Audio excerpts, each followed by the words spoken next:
I therapy 6 number step follow করে আমরা I therapy দিচ্ছিলাম। দিয়ে দেখছি একটা ক্যাপাসিটার মুছে ধরে। আসসালামু আলাইকুম। আমাদের এক শিক্ষার্থীকে লাইটিং গ্রাফিক্সের একটি প্রবলেমের ফোন দেওয়া হয়েছিল। সেই ফোনটি কি এখন অবস্থায় আছে, সমাধান করতে পেরেছি কি পারেনি, স্টেপ বাই স্টেপ তাকে গাইডলাইন দেওয়া হয়েছিল। এখন তার কাছ থেকে জানবো, আসেন দেখি কি অবস্থা। তো এই হচ্ছে সেই ফোনটি, রেডমি নোট 7, তাই তো? জি, কি প্রবলেম ছিল? এটা কাস্টমার বলছিল কি হঠাৎ ডিসপ্লে অফ, ডিসপ্লে আসে না কিন্তু চালু হয় ফোন। জি, ফোন চালু হয়, ডিসপ্লে গ্রাফিক্স আসছিল না। তারপর কাস্টমার থেকে আমরা ফোনটা নিই এবং আমাদের এই শিক্ষার্থীকে দেওয়া হয়েছে। 3 মাসের কোর্সে ভর্তি হয়েছিল, প্রায় কোর্স শেষের পথে। তো তিনি কিভাবে চেক করেছে, কি প্রবলেমটা ফাইন্ড আউট করতে পেরেছে কি পারেনি, এবং সমাধান এসেছে কি আসেনি, তার কাছ থেকে আমরা জানবো। তো এখন এটা লাস্ট আপডেট কি? লাস্ট আপডেট হচ্ছে কি, আমরা প্রথমে কানেক্টর চেক করেছিলাম, সব রিডিং ঠিক ছিল। তারপর ভোল্টেজ চেক করেছিলাম, জি দিয়ে +5 -5 এই ভোল্টেজ আসেনি। তারপর I therapy 6 number step follow করে আমরা আই থেরাপি দিচ্ছিলাম।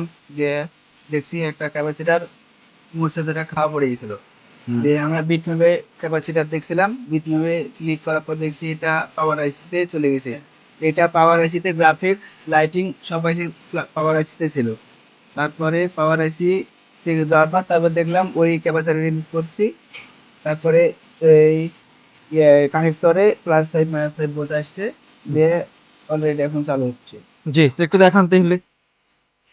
যে দেখতে পাচ্ছেন আমাদের ফোনটি, যে কাস্টমার যিনি দিয়ে গেছিলেন, তিনি, তার লক আছে এখানে, তিনি, ফোনটা চালু ছিল বাট এখানে কি লাইটিং এবং গ্রাফিক্সটি আসছিল না।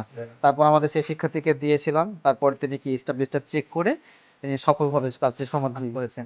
তো এটা সমাধান করার পরে আপনার আপনার এখন অনুভূতি কি, কেমন কাজ করছে? এর সমাধান করার পর আমার মনে অনেক আনন্দ। জি, আমি ভাবতে পারিনি কি সমাধান হবে। আচ্ছা। আর এখানে মনে করো অনেক গাইডলাইন দেওয়া হয়। হুম। এখানকার সব রুলস ফলো করে স্টেপ বাই স্টেপ আগে গেছি, হুম। তাই সমাধান হয়েছে। জি, ইনশাআল্লাহ। জি, তো এখন আপনার তো কোর্স প্রায় শেষের পথে। তো নিজেকে কতটুকু আত্মবিশ্বাসী মনে হচ্ছে? আত্মবিশ্বাসী অনেক মনে হচ্ছে। এই এখন ইনশাল্লাহ যে কোনো ফোন আসে সমাধান করতে পারবো, এরকম মনে হচ্ছে। জি, ইনশাআল্লাহ। তো নিজ কর্মস্থলে বসার পর বা কি দোকান কি আছে, না কি, কি অবস্থা এই এখন আপনার? এখন আমি যে দোকান দিব। দোকান বা পরিকল্পনা আছে জি, ভবিষ্যতে? ঠিক আছে। তো এতক্ষণ শুনছিলেন আমাদের শিক্ষার্থীর সফলতা, যে কিভাবে সফলতাটা আসলো। আমরা মূলত সর্বোত্তম চেষ্টা করে থাকি শিক্ষার্থীদের সঠিক গাইডলাইনের মাধ্যমে কিভাবে স্টেপ বাই স্টেপ তাকে কাজ শেখানো যায় এবং তাকে সর্বোচ্চ শিখরে নিয়ে যাওয়া যায়। তো সেইরকমই আমাদের এক শিক্ষার্থীর কথা শুনছিলেন। তো আমরা আহ, চাই আপনারাও যারা কাজ এরকম শিখতে চান, যে রিয়েল ডিভাইস নিয়ে, অর্থাৎ কাস্টমারের প্রবলেম যে ফোনগুলো আসে, সেই ফোন নিয়ে প্রতিনিয়ত যে কাজ করার, যে আপনাদের কাজ করতে যারা ইচ্ছুক, তারা চাইলে আমাদের সাথে যোগাযোগ করতে পারেন। আমাদের পরবর্তী ব্যাচে বুকিং চলছে। তো আপনারা চাইলে স্ক্রিনে দেওয়া নাম্বারে যোগাযোগ করে আপনার সিটটি বুকিং কনফার্ম করতে পারেন। তো আজ এই পর্যন্ত, ভালো থাকবেন, সুস্থ থাকবেন। দেখা হচ্ছে পরবর্তী কোনো ভিডিওতে। আসসালামু আলাইকুম।